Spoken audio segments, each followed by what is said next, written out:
Kita semua pasti pernah merasakannya, kan? Saat kita sedang asik menyusuri jalanan kota di tengah malam yang sepi, tiba-tiba mata kita tertuju pada sebuah warung tenda di pojok jalan yang gelap. Padahal lokasinya tidak strategis, parkirannya susah, bahkan pencahayaannya cuma pakai lampu kuning redup yang dikerubungi ratusan laron. Tiba-tiba, antreannya mengular sampai ke pinggir aspal. Orang-orang rela berdiri berjam-jam, berdesakan di bawah tenda plastik yang pengap, hanya demi sepiring nasi dan lauk yang sebenarnya rasanya mungkin biasa saja kalau kita bawa pulang ke rumah. Kita sering merasa heran, bertanya-tanya dalam hati, apa sih rahasianya? Apakah sambalnya memang seenak itu? Atau ada sesuatu yang lain? Sesuatu yang tidak bisa dijelaskan oleh lidah, tapi dirasakan oleh indera keenam kita. Malam ini, kami akan membawa Anda masuk ke dalam sisi gelap dari hiruk-pikuk warung makan yang kita anggap normal. Ini adalah kesaksian nyata dari seorang pemuda bernama Ahmad. Ahmad ini hanyalah orang biasa, perantau yang mengadu nasib di ibu kota dengan menjadi pencuci piring di sebuah warung tenda Lamongan yang sangat populer. Warung itu letaknya tepat di bawah pohon beringin tua, yang akarnya sudah merambat sampai ke trotoar seperti jemari raksasa yang ingin mencengkam. Di sana, Ahmad bekerja setiap malam, dari maghrib sampai menjelang subuh. Dia sudah terbiasa dengan uap panas dari penggorengan, bau anyir ikan lele yang belum dibersihkan, dan tumpukan piring kotor yang seakan tidak pernah habis. Tapi, ada satu hal yang membuat Ahmad selalu merasa tidak nyaman setiap kali jam menunjukkan pukul 2 pagi. Suasana di warung itu mendadak berubah. Hawa udara yang tadinya panas karena kompor, tiba-tiba berubah jadi dingin yang menusuk tulang. Jenis dingin yang membuat bulu kudut berdiri, tapi keringat dingin tetap menetes di dahi. Bau minyak goreng yang gurih seringkali kalah oleh aroma melati yang menyengat. Atau yang lebih parah, bau singkong bakar yang sangat kuat, padahal di sana sama sekali tidak ada penjual gorengan. Kita mungkin berpikir itu cuma sugesti karena kelelahan kerja lembur. Tapi bagi Ahmad, itu adalah tanda bahwa tamu-tamu yang sebenarnya baru saja datang. Tamu yang tidak memesan lewat kata-kata, tapi duduk diam di sudut-sudut paling gelap, di balik spanduk lukisan ayam dan lele. Di sini, di ruang sunyi, kami tidak hanya bicara soal rasa masakan yang bikin ketagihan. Kami bicara soal perjanjian gelap, soal tumbal yang mungkin saja ada di balik setiap suapan nasi yang kita makan, dan soal mereka yang ikut mengantri di antara kita tanpa kita sadari. Ahmad melihat mereka. Dia melihat bagaimana warung yang penuh sesak itu sebenarnya menyimpan titik buta yang mengerikan. Dan malam itu, ketika dia harus mengantarkan pesanan ke meja paling pojok, Ahmad menyadari satu hal yang mengubah hidupnya selamanya. Saat dia menyodorkan piring berisi lele goreng yang masih berasap itu, Ahmad sadar kalau pelanggan itu tidak punya lubang hidung, mata, apalagi mulut. Hanya kulit rata yang pucat. Bahwa di dunia ini ada lapar yang tidak akan pernah kenyang hanya dengan makanan manusia. Ahmad, dia hanyalah satu dari ribuan perantau yang mencoba bertahan di kerasnya ibu kota. Kita mungkin sering berpapasan dengan orang-orang seperti dia di pinggir jalan. Wajahnya kuyu, sorot matanya yang sangat lelah, dan baju yang selalu lembab oleh keringat yang bercampur uap masakan. Dia nggak punya banyak pilihan. Saat itu, perut yang lapar dan kontrakan yang sudah nunggak berbulan-bulan memaksa dia untuk menerima pekerjaan apapun, termasuk menjadi tenaga serabutan di sebuah warung tenda milik pria yang dipanggil Pak Haji. Warung itu sebenarnya sederhana saja, cuma tenda bongkar pasang dengan terpal kusam yang warnanya sudah pudar dimakan cuaca. Tapi ada yang aneh. Kita semua tahu, di tengah naiknya harga bahan pokok, warung Pak Haji ini seperti oase yang mustahil. Harganya benar-benar tidak masuk akal murahnya. Bayangkan, dengan uang 10.000 saja, pelanggan sudah bisa dapat nasi uduk komplit dengan ayam goreng yang ukurannya cukup besar. Gak heran kalau setiap malam warung itu selalu sesak. Manusia seperti tumpah ruah di sana. Mengantre bahkan sebelum Pak Haji membuka terpalnya jam 5 sore. Tugas Ahmad sebenarnya simpel, tapi sangat menguras tenaga. Dia bagian cuci piring. Bayangkan, dari jam 5 sore sampai jam 3 pagi, punggungnya hampir nggak pernah tegak. Dia duduk di atas jongkok plastik kecil di pojokan belakang warung, tepat di area remang-remang yang hanya diterangi satu bohlam kuning yang berayun-ayun ditiup angin malam. Di depannya ada 3 ember plastik besar yang airnya sangat keruh. Kita bisa membayangkan betapa menjijikkannya kondisi itu.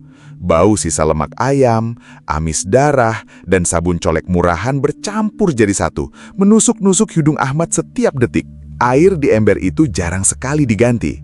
Pak Haji selalu bilang, jangan boros air. Jadi Ahmad terpaksa mencuci tumpukan piring berminyak itu di air yang sama berkali-kali, sampai tangannya sendiri terasa licin, berkeriput, dan perih karena deterjen. Setiap kali Ahmad melihat antrian pelanggan yang gak ada habisnya, dia sering merasa heran. Orang-orang itu, mereka seperti kesurupan saat makan.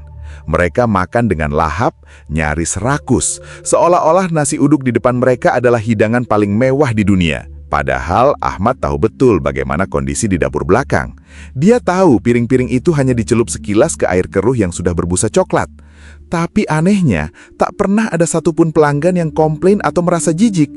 Mereka justru terlihat nagih. Namun, di antara semua kelelahan itu, ada satu hal yang selalu mengganjal di pikiran Ahmad.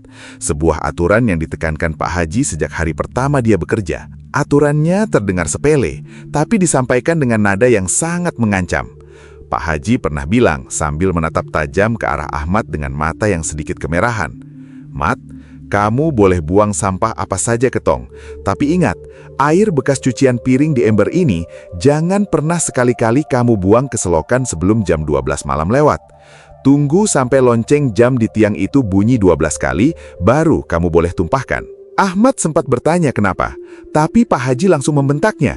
Katanya itu soal pamali dan tata krama dengan tanah yang mereka tempati. Ahmad yang butuh uang tentu saja hanya bisa mengangguk patuh. Tapi kita tahu, dalam dunia gelap seperti ini, aturan yang gak masuk akal biasanya punya alasan yang lebih gelap lagi. Setiap malam sebelum tengah malam, Ahmad hanya bisa menatap ember penuh air keruh dan berminyak itu. Kadang, dia merasa air itu bergerak-gerak sendiri, seperti ada sesuatu yang tak terlihat sedang mengaduk-aduk sisa lemak di dalamnya. Pernah sekali, saat dia sedang asyik mengelap piring di jam 11 malam, dia mendengar suara seruputan yang sangat jelas dari arah ember cucian. Suaranya seperti orang yang sedang menghisap sum-sum tulang dengan rakus. Ahmad menoleh, tapi tidak ada siapa-siapa di sana. Hanya ada dia, tumpukan piring kotor, dan bayangan terpal yang menari-nari di tiup angin. Hawa di pojokan itu selalu terasa lebih dingin dari area depan yang panas. Bulu kuduknya sering merinding tiba-tiba, dan pundaknya terasa berat, seolah-olah ada beban yang tak terlihat sedang bertumpu di sana. Dia mencoba menepis pikiran-pikiran buruk itu. Dia meyakinkan dirinya sendiri bahwa ini cuma efek kelelahan karena kerja shift malam. Tapi rasa penasaran itu mulai memakan kewarasannya. Kenapa harus jam 12 malam? Kenapa air kotor yang bau itu seolah-olah dijaga seperti sesuatu yang berharga? Ahmad belum sadar bahwa air cucian piring yang dia pegang setiap hari itu bukan sekedar limbah. Di mata mereka yang tidak terlihat, cairan keruh penuh lemak itu adalah pesta pora yang sedang mereka tunggu-tunggu, tepat di bawah kolong meja warung Pak Haji. Dan malam itu, rasa penasaran Ahmad akhirnya menuntun dia untuk melanggar aturan tersebut, hanya untuk membuktikan apakah benar ada sesuatu yang bersembunyi di balik bau amis air cucian itu. Malam itu, suasana di warung Pak Haji kerasa beda banget dari biasanya. Padahal jam baru nunjukin pukul 11 malam, tapi hawa dingin yang menusuk tulang itu seolah-olah bawa kita masuk ke dimensi yang berbeda. Ahmad yang biasanya paling semangat kalau disuruh lembur demi uang tambahan, kali ini cuma bisa diem 1000 bahasa. Tangannya masih sibuk ngelap piring-piring berminyak, tapi pikirannya udah terbang ke tempat yang gelap. Lihat deh, kalender di dinding kusam itu, hari Kamis, yang artinya tengah malam nanti udah masuk Jumat Kliwon. Kita semua tahu kan, bagi sebagian orang di tanah Jawa, malam ini bukan malam sembarangan. Di luar, suara jangkrik tiba-tiba senyap, digantiin sama loloan anjing liar di kejauhan yang suaranya panjang, menyayat hati, seolah-olah hewan itu lagi lihat sesuatu yang gak seharusnya ada di sana. Low and ominous. Ahmad nyoba ngabain perasaannya. Dia fokus sama aroma sambal bawang yang baru aja digoreng. Wanginya gurih, penuhi seluruh penjuru dapur. Tapi di tengah keharuman sambal dan gurihnya ayam goreng itu, hidung Ahmad nangkap sesuatu yang asing, sesuatu yang sangat salah dengan suasana dapur itu. Awalnya samar, kayak bau bangkai tikus yang udah berhari-hari terjepit di plafon. Lama-kelamaan, bau itu makin tajam. Bukan bau bangkai biasa, melainkan bau anyir darah segar yang pekat banget. Bau yang menyengat, mirip aroma daging mentah yang dibiarkan membusuk di bawah terik matahari. Tapi anehnya, ada campuran aroma bunga melati yang udah layu di dalamnya. Langkah kaki Ahmad secara nggak sadar bahwa dia deketin kuali besar di pojok belakang. Itu tempat khusus di mana Pak Haji biasa rebus jeroan. Area terlarang yang nggak boleh dideketin siapapun. Tapi rasa penasaran Ahmad udah sampai di ubun-ubun. Dari balik tumpukan kerat botol minuman, Ahmad ngintip. Di sana, dia lihat Pak Haji berdiri ngebelakangin dia. Tubuh Pak Haji yang biasanya tegap, malam itu kelihatan sedikit membungkuk. Uap hangat ngepul hebat dari dalam kuali, tapi Pak Haji seolah nggak ngerasain panasnya. Ahmad nahan nafas saat lihat tangan Pak Haji ngeroboh saku sarungnya. Sebuah bungkusan kain kafan kecil, ukurannya nggak lebih besar dari jempol orang dewasa, dikeluarin dengan sangat hati-hati. Kain itu kelihatan dekil, penuh bercak coklat kehitaman yang Ahmad yakini adalah darah kering. Tanpa ragu, Pak Haji masukin bungkusan itu ke dalam air rebusan jeroan yang lagi mendidih. Bibirnya bergerak-gerak cepat, komat kamit bacain sesuatu yang suaranya cuma terdengar kayak desisan ular. Gak ada ayat suci, gak ada doa yang menenangkan. Yang ada hanyalah gumaman berat dalam bahasa yang gak dipahami, tapi getarannya bikin dada Ahmad kerasa sesak. Tepat saat bungkusan itu tenggelam, air di dalam kuali yang tadinya keruh berubah warna jadi kemerahan. Berbuih-buih seolah-olah ada sesuatu yang lagi berontak di bawah sana. Bau anyir itu meledak, nyerang indera penciuman Ahmad sampai dia pengen muntah. Di saat itulah, bulu kuduk Ahmad berdiri serentak. Rasa dingin yang luar biasa tiba-tiba menjalar dari ujung kaki sampai ke tengkuknya. Hawa di area cuci piring yang biasanya gerah, mendadak berubah jadi sedingin es di lemari pendingin. Ahmad ngerasain berat yang gak biasa di pundaknya. Telinganya mulai berdengung kencang, suara nging yang panjang dan menyakitkan. Dan di tengah kesunyian dapur itu, Ahmad ngerasain sesuatu yang bikin jantungnya hampir copot. Dia ngerasa ada hembusan nafas dingin tepat di belakang telinganya. Baunya busuk, kayak bau mulut mayat yang udah lama dikubur. Ahmad pengen nengok, tapi lehernya kaku kayak di semen. Dia tahu, dia sangat tahu bahwa di belakang punggungnya saat ini ada sesuatu yang lagi berdiri, ngawasin dia dengan tatapan yang lapar. Sesuatu yang mungkin selama ini jadi alasan kenapa warung Pak Haji selalu rame. Meski di balik piring-piring lezat itu tersimpan rahasia gelap yang menuntut tumbal. Jam 11 malam. Saat kebanyakan dari kita mungkin sudah bersiap untuk tidur, suasana di warung Pak Haji justru lagi di puncak-puncaknya. Suara dentingan sudip beradu sama wajan penggorengan, kepul asap dari tungku yang baunya sedap tapi bikin tenggorokan agak gatal, sampai suara deru motor ojol yang silih berganti parkir di depan. Ahmad benar-benar dibuat kewalahan. Keringatnya sudah bercucuran sampai ke kerak baju. Kakinya terasa pegal luar biasa karena terus-terusan bolak-balik antar pesanan. Tapi di tengah hiruk-pikuk itu, ada satu hal yang mulai mengusik pikiran Ahmad. Kita tahu kan, biasanya kalau warung lagi rame-ramenya, pelanggan itu pasti bakal rebutan kursi. Bahkan ada yang sampai rela berdiri di pinggir trotoar sambil bawa piring, cuma demi bisa makan di sana. Tapi, coba bayangkan, Di sudut paling belakang warung, ada satu meja kayu yang letaknya agak menjorok ke arah gudang. Area itu remang-remang, lampunya cuma neon 5 watt yang sudah berkedip-kedip, seperti mau mati. Ahmad menyadari sesuatu yang aneh. Sejak tadi, meja di pojokan itu seolah-olah punya dinding tak kasat mata. Walaupun pelanggan lain antre sampai berdesak-desakan, gak ada satupun dari mereka yang berani duduk di sana. Mereka seolah-olah mengabaikan meja itu, atau mungkin mereka memang gak melihat kalau meja itu kosong. Tapi buat Ahmad, meja itu gak kosong. Dari kejauhan, dia merasa ada sesuatu yang janggal. Tiap kali dia lewat di dekat meja itu, suhu udara mendadak turun drastis. Rasanya seperti kita masuk ke dalam ruang pendingin daging. Dinginnya itu nggak wajar, bukan dingin AC, tapi dingin yang bikin bulu kuduk berdiri tegak dan tulang belakang terasa kaku. Ahmad sempat mencuri pandang.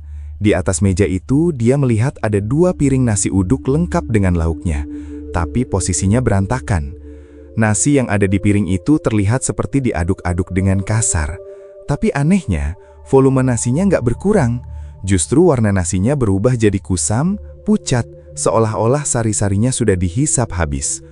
Dan yang paling bikin Ahmad mual, ada bau amis yang sangat menyengat keluar dari area itu. Bau anyir darah segar bercampur bau tanah kuburan yang baru digali saat hujan. Karena Ahmad merasa meja itu berantakan dan piringnya sudah selesai dipakai, dia berniat untuk membereskannya. Dia berpikir, kalau meja itu bersih, pelanggan lain yang lagi antre berdiri bisa duduk di sana. Dengan langkah ragu, Ahmad berjalan mendekat. Semakin dekat dia melangkah, telinganya mulai berdengung hebat. Suara bising pelanggan di warung itu mendadak sayup-sayup, seolah dia sedang tenggelam di bawah air. Tepat saat tangan Ahmad nyaris menyentuh piring kotor itu, tiba-tiba sebuah tangan yang kasar dan panas mencengkram pergelangan tangannya dengan sangat kuat. "Jangan berani-berani kamu sentuh meja itu." Suara itu berat, serak, dan penuh ancaman. Ahmad tersentak hebat. Itu suara Pak Haji, tapi saat Ahmad menoleh, dia hampir nggak mengenali bosnya sendiri. Wajah Pak Haji yang biasanya ramah, saat itu terlihat sangat gelap. Matanya melotot, urat-urat di lehernya menonjol, dan ada kilatan amarah yang gak wajar di matanya. Pak Haji membentak Ahmad di depan semua orang. Suaranya menggelegar mengalahkan suara riuh warung. Ahmad gemetar, nyalinya menciut seketika. Dia melihat Pak Haji kemudian mengambil segenggam garam dari sakunya dan menaburkannya secara sembunyi-sembunyi di bawah meja itu, sambil mulutnya komat-kamit seperti sedang merapalkan mantra. Disinilah Ahmad mulai sadar, warung ini bukan cuma tempat orang makan mencari kenyang. Ada sesuatu yang lebih besar, sesuatu yang lebih gelap sedang terjadi di meja pojok itu. Ahmad melihat dengan mata kepalanya sendiri. Meskipun kursi itu terlihat kosong di mata orang awam, tapi ada bayangan hitam pekat yang duduk di sana. Bayangan itu besar, bungkuk, dan Ahmad bisa mendengar suara decapan bibir yang sangat menjijikkan, seperti suara binatang yang sedang lahap mengunyah daging mentah. Bayangkan perasaan kita kalau jadi Ahmad. Kita kerja cuma buat cari sesuap nasi, tapi ternyata kita baru saja menyadari kalau kita sedang melayani tamu khusus yang gak diundang. Tamu yang gak bayar pakai uang, tapi mungkin membayar dengan sesuatu yang jauh lebih berharga. Sesajen di meja itu bukan cuma sekedar makanan, tapi itu adalah syarat, sebuah kesepakatan gelap yang kalau dilanggar, konsekuensinya bisa fatal. Dan Ahmad, tanpa sengaja, baru saja hampir merusak kesepakatan itu. Hati-hati, jangan asal bersih-bersih. Kalau kita nggak tahu siapa yang baru saja selesai makan, di sana. Tepat jam 12 malam, suasana di dalam warung itu mendadak berubah total. Angin malam yang biasanya cuma sejuk, tiba-tiba terasa jauh lebih berat dan menusuk sampai ke tulang. Kita tahu kan, gimana rasanya kalau atmosfer di sebuah ruangan tiba-tiba jadi beda. Seolah-olah oksigen di situ habis dihisap oleh sesuatu yang gak kelihatan. Gak ada suara motor yang berhenti di depan, gak ada suara standar motor yang diturunkan, tapi tiba-tiba pintu warung yang tadinya cuma terbuka sedikit, berderit pelan. Ahmad yang saat itu lagi merapikan tumpukan kerupuk langsung mematung. Seorang pria bertubuh tinggi besar melangkah masuk.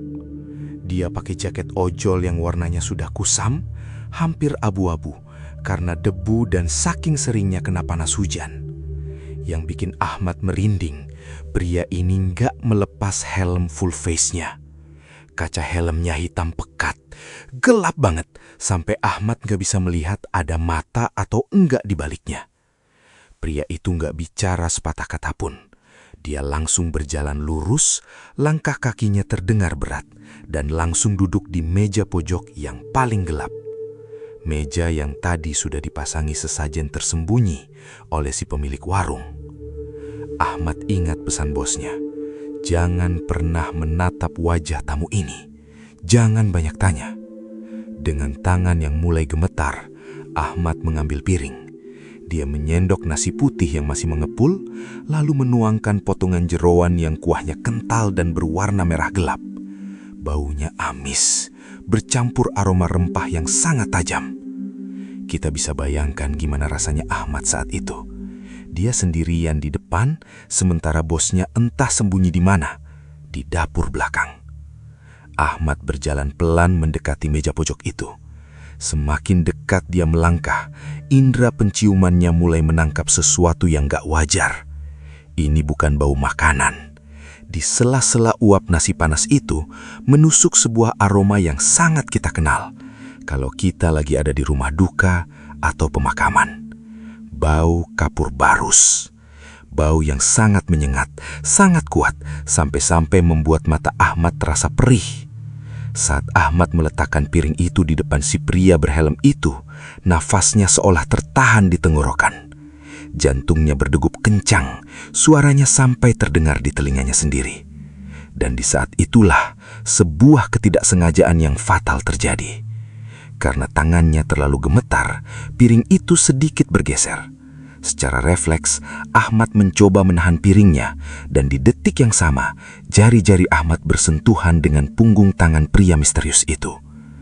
Ahmad hampir saja berteriak. Rasanya bukan seperti menyentuh kulit manusia hidup. Tangan itu sedingin es yang baru keluar dari freezer, tapi yang lebih mengerikan adalah teksturnya. Kulitnya terasa kenyal, lembek, seolah-olah daging di bawah kulit itu sudah hancur atau membusuk. Seperti kita menyentuh daging mentah yang sudah didiamkan berhari-hari di suhu ruangan. Ahmad langsung menarik tangannya dengan cepat. Dia menunduk sedalam-dalamnya, gak berani sedikit pun melirik ke arah kaca helm yang hitam itu. Tapi di tengah keheningan yang mencekam itu, dia mendengar suara dari balik helm. Bukan suara orang bicara, tapi suara nafas yang berat, yang dibarengi dengan bunyi klik dari rahang yang bergeser. Ahmad sadar, tamu di depannya ini sama sekali bukan manusia yang baru pulang narik ojek. Dia adalah sesuatu yang lain. Sesuatu yang datang untuk menagih janji yang sudah dibuat oleh pemilik warung ini. Dan sekarang, dia sedang menatap Ahmad dari balik kegelapan helmnya. Ahmad benar-benar nggak bisa nahan rasa penasarannya lagi. Padahal, logikanya sudah teriak-teriak buat lari, buat kabur sejauh mungkin dari warung kecil lele itu. Tapi ada sesuatu yang seolah-olah narik dia buat tetap di sana, buat nyaksiin apa yang sebenarnya terjadi di balik remang-remangnya lampu kuning warung ini. Kita semua pasti pernah kan ngerasa penasaran yang berujung petaka kayak gini? Pelan-pelan, Ahmad nunduk, ngebungkuk di balik tumpukan kerat teh botol yang berdebu dan lengket. Bau minyak goreng yang udah hitam dan aroma anyir dari tempat cucian piring menusuk hidungnya. Dari celah sempit di antara kerat itu, Ahmad ngintip. Jantung Ahmad seolah-olah dipaksa berhenti berdetak waktu dia lihat tangan pelanggan berbaju ojol itu mulai ngelepas kancing helmnya.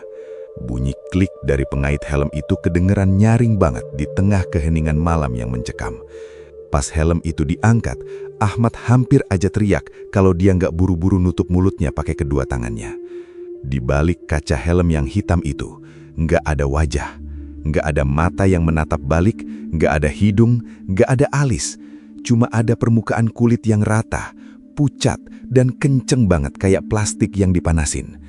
Tapi di bagian bawah, di tempat yang seharusnya ada mulut, ada sebuah lubang hitam yang menganga lebar.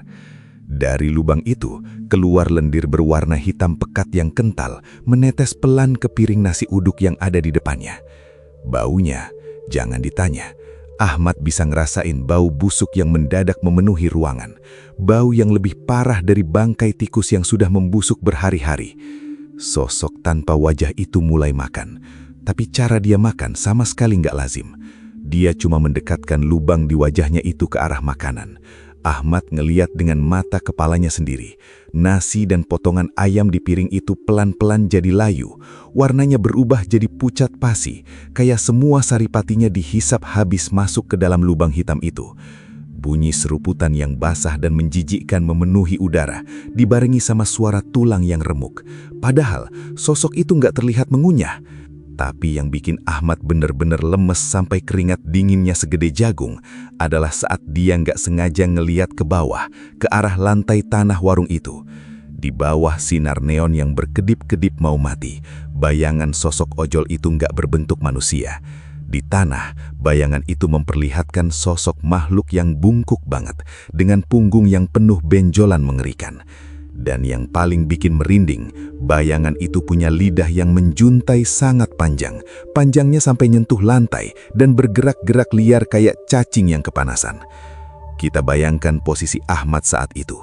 Dia terjebak di sana, cuma beberapa meter dari makhluk yang lagi lahap menikmati tumbalnya. Ahmad sadar, yang dia lihat bukan lagi manusia yang lagi lapar, tapi sesuatu yang dikirim untuk mengambil apa yang sudah dijanjikan oleh pemilik warung ini. Ahmad, dia sudah melihat terlalu banyak. Sosok tanpa wajah itu tiba-tiba berhenti menghisap makanannya. Kepalanya yang rata itu bergerak pelan, seolah-olah dia sedang mengendus keberadaan Ahmad di balik tumpukan kerat teh botol itu. Ahmad masih mematung di balik tumpukan kerat teh botol yang berdebu. Nafasnya pendek-pendek, seolah paru-parunya menolak buat menghirup udara dapur yang makin lama makin bau anyir darah. Kita bisa bayangkan gimana rasanya di tengah keheningan malam yang cuma dipecah sama suara detak jam dinding tua. Ahmad harus menyaksikan sesuatu yang gak masuk akal. Sosok tanpa wajah itu masih di sana, terus melahap makanan dengan cara yang sangat menjijikkan, seolah-olah dia belum makan selama ratusan tahun. Tapi, rasa takut Ahmad mencapai puncaknya waktu dia mendengar suara langkah kaki pelan di atas lantai semen yang lembab. Plak, plak, plak. Suara sandal jepit yang diseret itu sangat dia kenal. Ahmad berharap itu cuma halusinasinya saja. Tapi bau minyak wangi malaikat subuh yang menyengat langsung menusuk hidungnya. Bau khas Pak Haji. Sebuah tangan yang keriput tapi terasa sangat kuat dan dingin tiba-tiba mendarat di pundak Ahmad. Ahmad tersentak, badannya seolah tersengat listrik. Perlahan dia menoleh ke belakang, dan di sana Pak Haji sudah berdiri dengan wajah yang sama sekali nggak pernah Ahmad lihat sebelumnya. Nggak ada lagi gurat ramah atau senyum bijak. Di bawah temaram lampu bohlam kuning yang kedap-kedip, wajah Pak Haji terlihat gelap, cekung, dan dipenuhi kebencian yang mendalam. Pak Haji nggak berteriak. Dia justru membungkuk, mendekatkan wajahnya yang dingin ke telinga Ahmad. Kita bisa bayangkan gimana merindingnya Ahmad saat mendengar suara Pak Haji yang parau dan berat, seolah keluar dari dasar sumur tua. Dia berbisik sangat lirih tapi tajam. "Mat, kamu sudah melihat semuanya kan? Sudah puas mengintipnya?" Ahmad mau bicara, mau minta maaf, tapi lidahnya terasa keluh. Seluruh badannya lemas seperti jeli. Pak Haji kemudian melanjutkan dengan kalimat yang membuat jantung Ahmad seakan berhenti berdetak. "Kamu tahu, warung ini butuh makan. Dan karena kamu sudah melihat rahasia kami, itu artinya kamu sendiri yang sudah menawarkan diri buat jadi penggantinya." Di saat itu juga, Ahmad menyadari kenyataan pahit yang selama ini tersembunyi di balik ramainya pelanggan warung pecel lele ini. Warung ini sukses bukan karena bumbu rahasia atau kehebatan memasak, bukan juga karena pelayanan yang cepat. Semuanya adalah hasil dari kontrak nyawa yang sudah ditandatangani di atas kain kafan. Ahmad melihat ke arah sudut ruangan lagi, ke arah sosok tanpa wajah tadi. Makhluk itu sekarang sudah berhenti makan. Kepalanya yang rata perlahan berputar ke arah Ahmad. Kita harus paham, sosok itu adalah perwujudan jin penglaris yang haus akan tumbal. Dan yang lebih mengerikan, setiap suapan yang dimakan oleh pelanggan di depan, setiap koin yang masuk pelaci kasir, itu dibayar dengan potongan umur orang-orang yang bekerja di sana. Ahmad baru ingat, kenapa pelayan di sini selalu terlihat pucat, kenapa mereka sering hilang tanpa kabar, dan kenapa Pak Haji selalu merekrut orang baru dari kampung yang jauh dan gak punya saudara. Ternyata, mereka semua adalah stok tumbal yang dicicil sedikit demi sedikit. Dan malam ini, kontrak itu butuh pelunasan baru. Ahmad menyadari kalau dirinya bukan lagi karyawan, tapi sudah berubah menjadi bahan makanan untuk sesuatu yang lebih gelap dari malam itu sendiri. Hawa di dapur itu mendadak jadi sangat panas, seolah-olah oksigen di sana sudah habis disedot oleh kemurkaan Pak Haji dan rasa lapar makhluk tanpa wajah itu. Ahmad gak pernah mikir soal uang lagi. Persetan sama gaji 2 bulan yang belum dibayar. Persetan sama baju atau ijazah aslinya yang masih ketinggalan di lemari kayu di mes belakang warung itu. Di kepalanya cuma ada satu perintah tunggal, lari atau mati. Dia lari tunggang langgang menembus pekatnya malam. Kakinya yang cuma pakai sandal jepit murah berkali-kali tersandung kerikil tajam di pinggir jalan raya. Tapi dia nggak peduli. Nafasnya memburu, paru-parunya terasa panas, seolah-olah habis menghirup abu sisa pembakaran. Keringat dingin sebesar biji jagung terus berjucuran dari keningnya. Ahmad terus menoleh ke belakang, ketakutan kalau ada bayangan hitam besar yang mengejar, atau yang lebih buruk lagi, sosok Pak Haji yang berdiri diam di tengah jalan sambil memegang parang. Suasana jalanan malam itu terasa sangat asing. Pohon-pohon pisang di pinggir jalan seolah-olah berubah jadi barisan sosok yang memperhatikan pelaliannya. Bau amis darah yang tadi dia cium di dapur Pak Haji seolah-olah masih nempel di hidungnya, gak mau hilang. Bau itu bercampur sama bau tanah basah dan sisa pembakaran sampah. Sampai akhirnya, pandangan Ahmad mulai kabur. Dunianya terasa berputar. Di kejauhan, dia melihat cahaya lampu neon putih dari sebuah teras masjid kecil di pinggir jalan. Dengan sisa-sisa tenaga yang ada, Ahmad menyeret kakinya ke sana. Begitu tangannya menyentuh ubin masjid yang dingin, kekuatannya habis. Dia jatuh tersungkur, pingsan tepat di bawah bayang-bayang kubah, mencari perlindungan dari sesuatu yang gak bisa dijelaskan oleh akal sehat. Kita mungkin berpikir kalau setelah malam itu, semuanya selesai buat Ahmad. Tapi nyatanya, trauma itu baru saja dimulai. Sampai hari ini, bertahun-tahun setelah kejadian itu, Ahmad berubah jadi orang yang berbeda. Dia nggak pernah lagi berani makan di warung pinggir jalan, apalagi kalau warung itu kelihatan ramai tanpa alasan yang jelas. Kita tahu kan, tipe warung yang sebenarnya biasa saja, tempatnya agak kumuh, tapi antriannya sampai meluber ke jalan. Bagi Ahmad, pemandangan itu bukan lagi tanda kalau makanannya enak, tapi sebuah peringatan bahaya. Setiap kali dia lewat di depan warung yang penuh sesak dengan kepulan asap dari dapur yang berbau aneh, bulu kuduknya langsung berdiri. Dia seolah bisa melihat sosok-sosok yang gak terlihat sedang berdiri di atas panci atau ikut mengaduk kuah yang akan disajikan ke pelanggan. Ahmad lebih memilih menahan lapar atau cuma masak mie instan di kontrakannya yang sepi daripada harus mengambil resiko lagi. Tapi, yang paling menyiksa Ahmad bukan cuma ketakutan di dunia nyata. Bagian tergelap dari sisa kejadian malam itu muncul saat dia memejamkan mata. Hampir setiap malam Jumat atau saat cuaca lagi gerah-gerahnya, Ahmad sering mengalami apa yang kita sebut sebagai ketindihan. Dalam keadaan setengah sadar, dia akan melihat pintu kamarnya perlahan terbuka. Di sana, di pojok ruangan yang paling gelap, dia sering melihat sosok itu lagi. Sosok pria dengan baju pekerja bangunan yang kotor, tapi kali ini tanpa wajah. Benar-benar rata, cuma ada kulit pucat yang menempel di tengkorak.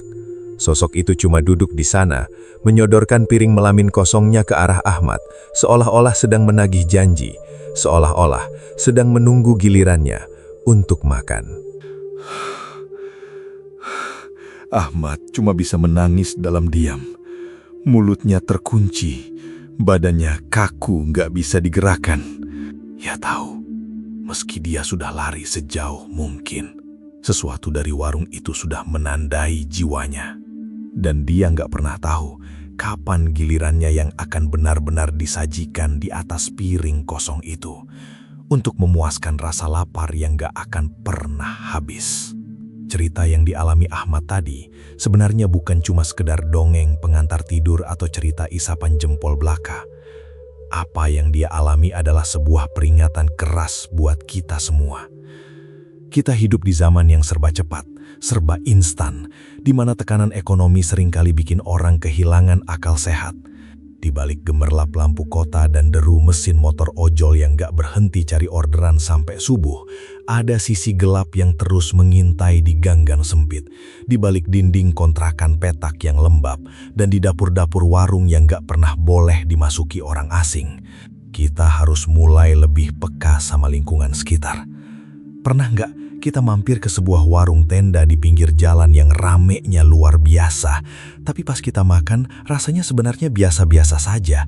Atau mungkin saat kita duduk di sana, udara di sekitar kita mendadak terasa berat, seolah-olah ada beban yang menekan pundak, padahal kipas angin sudah berputar kencang.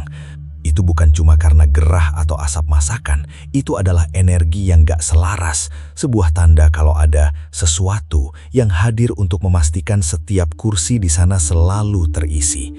Kita seringkali menganggap bau melati atau wangi kemenyan sebagai hal yang lumrah di malam Jumat, tapi kalau aroma itu tercium sayup-sayup di antara bau soto atau nasi goreng yang kita pesan, mungkin itu saatnya kita waspada.